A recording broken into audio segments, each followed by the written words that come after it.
Hey everyone, how are you doing? So today, it's a short video about, are you actually eating your feelings?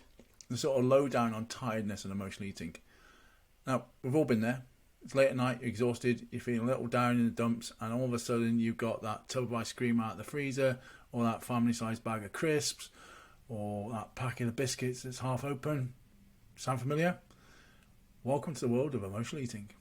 Now, emotional eating, sometimes called stress eating, sometimes called binge eating, is when we turn to food for comfort. Okay, if you're watching this video, I'm pretty sure you understand that. And we're turning to food not because we're hungry, but because we're tired or overwhelmed with our emotions. It's a tale as old as time, but understanding that connection between tiredness and emotional eating is that first step in breaking the cycle. So, the upside. Yes, there is an upside. Firstly, let's face it, food is comforting, okay? And sometimes a piece of chocolate cake does seem to make the world a better place. Emotional eating isn't always a bad thing. It can be a coping mechanism that helps us deal with stress, anxiety, or just a really long day. After all, our bodies are wired for this. Ever heard of the fight or flight response? Well, there's also a feed and breed response, which makes us crave high-calorie foods when we're under stress. The flip side, and there's always a catch. Where there's an upside, there's a downside. While occasional emotional eating isn't harmful, it can quickly become a cycle that's hard to break. When we're tired, our bodies produce more hunger, a hormone called ghrelin, making us more likely to reach for quick, often unhealthy snacks, which is probably what you're used to doing. Over time, this can lead to weight gain and health problems, not to mention that guilt and regret that follow a late night binge and we get into that terrible cycle.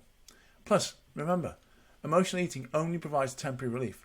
It doesn't actually address the underlying issues that are causing stress or negative emotions. In fact, it often makes us feel worse in the long run. So, what can we do to curb it? Well, the key is to find healthier ways to deal with our emotions and make sure we're getting enough sleep. Now, that's great, and I can hear you all screaming back at me. I've got young children, I've got this, I've got that. Sleep is a thing of the past, okay? However, there are healthier ways to deal with this. And here are a few sort of handy tools. First one, mindfulness. Practice mindfulness to become more aware of your eating habits and how you're truly feeling. Sometimes when we think is hunger is actually boredom, stress or exhaustion even. You're going to eat food when in fact you should go to sleep. Simply. Regular exercise. Again, I can hear all the young mums going, yeah, that's great, but what about my kids? Okay. Regular physical activity can help regulate mood. Walk, pram, push, all those sort of things. Reducing stress and improving your sleep quality, the sleep you actually get, is really important. Plus, it's a great way to burn off some energy and actually keep your mind off snacking. Then 3, healthy sleep habits. Again, try and maintain a constant sleep schedule when you can. Look at your working, how you're doing it. Stop scrolling on your phone. Stop, populating that time.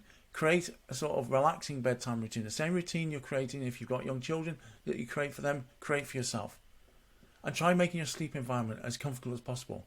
Getting quality sleep can help regulate those hormones and actually reduce your risk of emotional eating.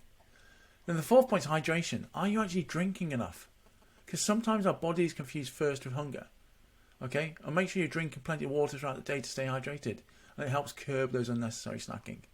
And the 5th one, if tiredness is a trigger, find some positive distractions. Find activities that you enjoy and can turn to when you're feeling tired or emotional. Whether that be reading, listening to music, or taking a walk. Okay, sounds kind of really tired, but or getting that rest you said. All of that is easier said than done, right? But don't worry, okay? I'm here to help.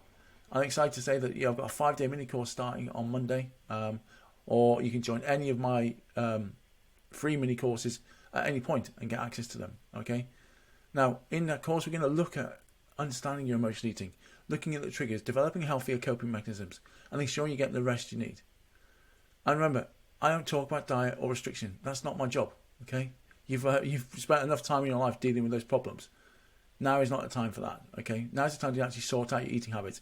We need to start getting you understanding your relationship with food and actually learning how to listen to your body's needs. Hopefully that's been really helpful. Again, I can go into more detail on the program and help you there. If you've got any questions, just let me know.